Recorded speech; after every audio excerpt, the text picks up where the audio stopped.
Jean-François, est-ce que tu pourrais te présenter? Oui, alors je m'appelle Jean-François Berthou, je suis actuellement retraité et j'ai enseigné une dizaine d'années à l'école des menus, l'école du quartier, l'école publique du quartier. Voilà. Si tu veux, avant, je travaillais à l'école Labarde, dite école des Gitans à l'époque, qui a changé de nom, qui s'appelle école Anne Sylvestre maintenant. Ils ont voulu changer le nom pour pas qu'elle soit trop stigmatisée.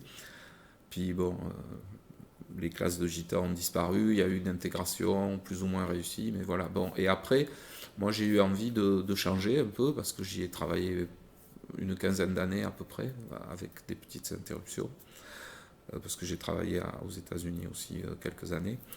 Et en revenant, j'ai dit, bon, je reviens à la Barde un peu, puis j'ai dit, bon, je vais me rapprocher, et puis quand même, ça me plaisait bien, le quartier, j'aimais bien, parce que enfin, j'habite entre la gare et ici, quoi, moi, donc c'est mon quartier quand même.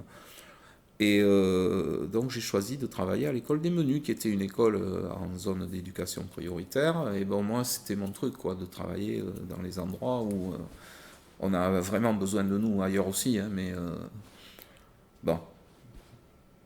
Et tu en tires du coup une bonne expérience de cette... Alors voilà, alors oui, là je peux te parler de l'école des menus. Alors l'école des menus, j'y étais de 99 à 2010.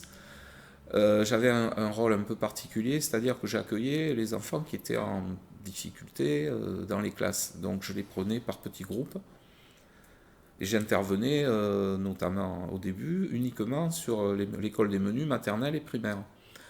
Pour te dire ce qui se passe, ce qu'on faisait aussi en tout début d'année à la maternelle, j'allais directement dans la classe des tout petits, là, les 2 ans, parce qu'il y avait un accueil de 2 ans qui n'est pas partout, hein, c'est dans les zones prioritaires. Et on restait avec l'instit, la directrice, Marie à l'époque. Voilà, il y avait la psy scolaire et puis moi, et on restait en plus dans la classe pour accueillir les tout petits qui pleuraient très souvent, tu vois, et notamment les petits Africains qui avaient l'habitude d'habiter dans le dos de leur maman. Et quand elle les amenait, qu'elle les laissait tout seuls à l'école, c'était vraiment très difficile pour eux, donc on était là pour les rassurer, etc. Donc ça, c'était mon job. Et voilà, donc j'ai bien connu l'école des menus à une époque où c'était quand même très, très mixte comme population, c'est-à-dire il y avait beaucoup d'enfants d'origine étrangère, mais il y avait aussi des enfants d'artistes, de gens qui avaient du quartier, enfin c'était assez mixte quoi. On a même eu, c'est pas une référence, mais enfin les enfants de Bertrand Cantat, tu vois, ou d'un peintre du quartier. Enfin, on a eu voilà, du restaurateur du coin, plus les enfants issus de l'immigration, comme on dit. J'aime pas ce mot, mais c'est comme ça. Voilà, donc c'était bien mélangé. Et puis il y avait, c'était une époque où l'école était ouverte, on va dire, et où souvent les mamans, pour la plupart, venaient nous voir parce qu'elles avaient un papier qu'elles avaient reçu, qu'elles ne comprenaient pas, ou on pouvait parfois leur faire des courriers. Quand il y avait un problème, on les recevait. Voilà, enfin, je veux dire, il y avait quand même un contact assez proche avec les parents, notamment, enfin un peu tous les parents d'ailleurs, hein, finalement, parce que les parents du quartier qui n'étaient pas de migrants aussi. Hein. Et bon, il y avait un loto, alors ça fait rire des gens maintenant, le loto de l'école, mais c'était génial, parce que c'était un moment où il y avait tout le monde, et tout le monde jouait le jeu, voilà, et c'était rigolo, quoi.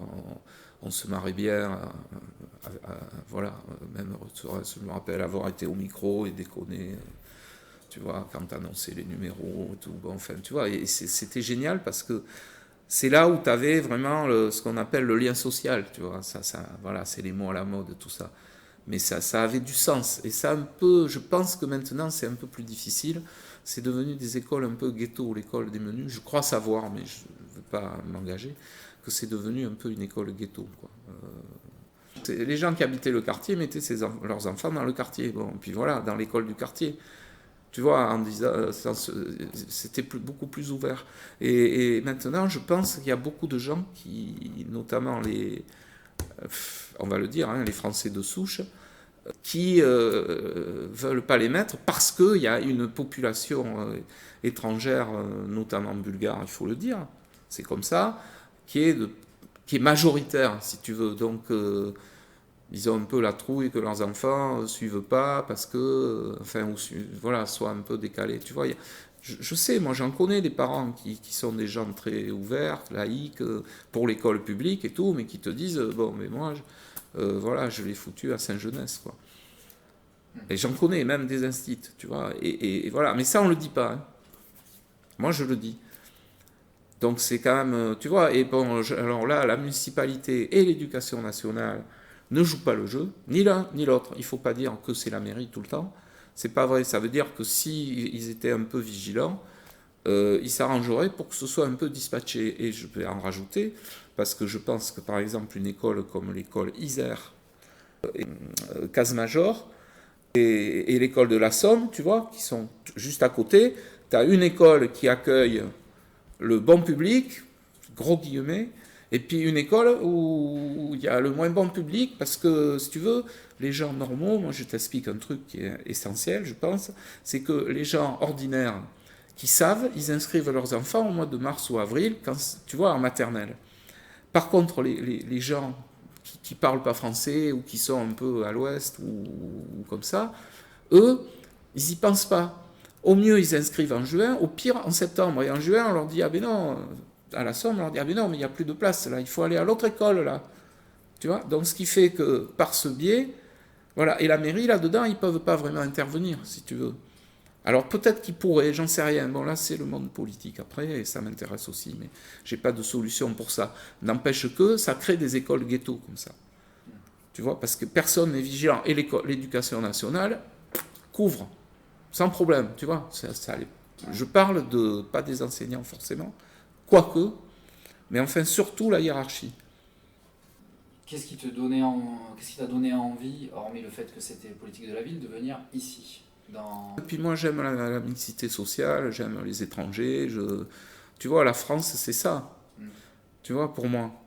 Et tu sais, c'est très affectif tout ça, parce que moi je vois, j'ai des anciens élèves qui ont 25 ou 30 ans maintenant, tu vois, quand même. Ça peut être des gitans aussi d'ailleurs. Il y en a qui n'ont pas dérivé, et je suis très heureux de les voir. Les autres, les pauvres, ils sont restés un peu dans leur ghetto, malheureusement.